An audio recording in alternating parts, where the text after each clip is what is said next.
Primeran bebi, 186, norberak egindako aldaketa txikiak.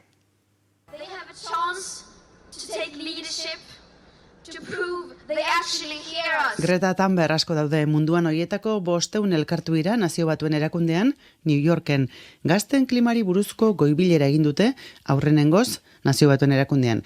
18 eta 29 urte arteko mundu osoko gazteak gonbidatu dituzte. Aktivista, ekintzaile zein aldaketa eragile diren enpresari gazteak.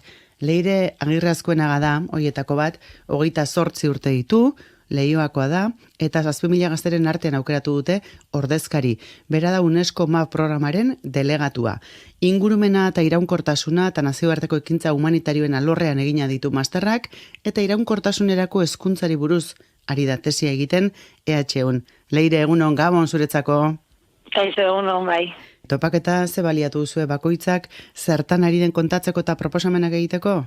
Bai, bueno, saio desberdinak egon dira, sarrera emateko, egon dira Greta ezaguna den aktivista, 16 urteko aktivista, eta bestelako pertsonai batzuk, eta gero, ekintza desberdinak, mundu osoko gazteak, beraien herrialdetan egiten ari ekintza kontatzen, eta horrelako saioak, bai. Topaketa hasi aurretik kontatu zenion Amaia Uribe EITBko New Yorkeko berri emaleari plastikoa desagertzeko neurri eraginkorrak hartu behar direla behingoz.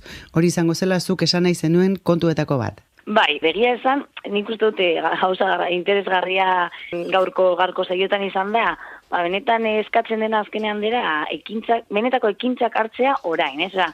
Badakigu politika munduan eta asko hitz egin behar dela, eta beste modu batera behar funtsatzen dutela gauzak, baina ja ez daukagula denborarik hizketaldietarako, eta benetako ekintzak behar ditugula, eta adibidez plastikoen inguruko debekuak izan da mahai gainean jarri den gai bat gaur, baita ere hitz egin da adibidez petrolaren inguruko industria inguruan, edo zelan dirudienez diruak mugitzen du mundua, eta zelan hori ja ezin den horrela izan, eta ekintza konkretuak hartu behar direla, benetan aurrera eramateko iraunkorra izango den planeta bat.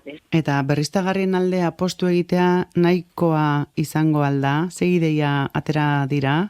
Argi eta garbi dago beharrezkoa dela, beharrezkoa, baina horrekin batera kontzientzia aldaketa bat egon behar dela, gure bizitzako moduan eta gure jarreran, bizimodua aldatuz, hau da, adibidez energiari dagokionez, energia berriztagarriak egotea primerakoa da eta beharrezkoa estela ezingo dugu aurrera jarraitu, baina ez dakigu horrek kapaz izango den orain daramagun bizimaia jarraitzeko, horrekin.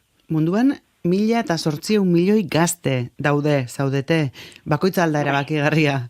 Bai, nik uste dut persona individualek badaukagula pentsatu baino indar gehiago aldaketa egiteko, Eta hori da askotan bultzatzen dena norberaren aldaketa txikiek zelan daukaten indarra eta oso eraginkorrak izan dela aldaketa handi baterako.